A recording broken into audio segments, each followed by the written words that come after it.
Today, we're going to go over how to set up a challenge group. So this is typically what most coaches do is we run our challenge groups through Facebook. You can do it through email. You can do it through text. You can run a challenge group however you want. The whole point is you are keeping people encouraged, motivated on their journey toward using a fitness program and doing their Beachbody program and they're drinking their Shakeology. So you can run them for however long you want. You can run them for 90 days, the full length of the program they're doing. You can run them for 30 days. You can run them for however long you wish. So a couple of things, if you want to run them on Facebook, which is probably the most popular way that coaches run challenge groups. This is my home screen when I'm logged in. And over here on the side, if you scroll down, you're going to see this group section right here. And these are where you can create a group right here at this tab. You can choose a name for your group. So let's say you want to call it Rock or like Rockin' April Challenge Group or whatever you want to say. You can make it fun, exciting. You can keep it simple, whatever you want to do.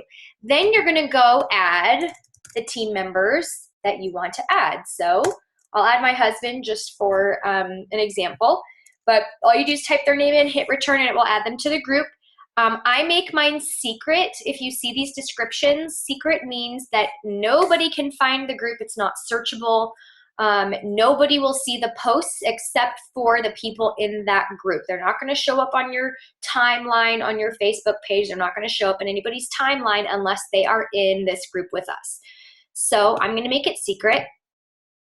Hit create. It's going to ask me to choose an icon. Let's just choose whatever we feel like, or you can skip that. And this is your group. You can choose a picture to put at the top if you want. You can do whatever you want in this group. This is yours.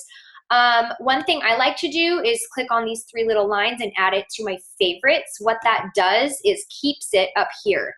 These are all my groups that I like to get into on a regular basis, and so I have them in my favorites section. To see my other groups, I have to go down here to see the ones that are not on my favorites. And right here you can see I can take them off my favorites.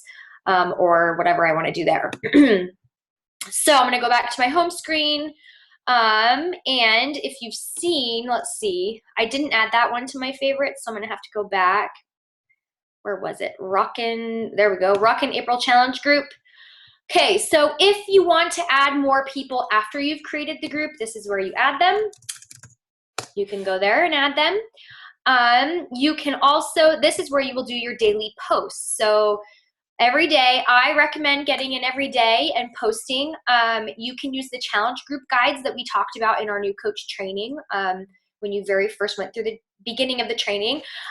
You can use ideas there. The whole point is to keep people engaged. Another really good idea that some people have used is a point system. So maybe somebody gets a point for doing their workout and they get a bonus point for doing posting a picture of them during their workout.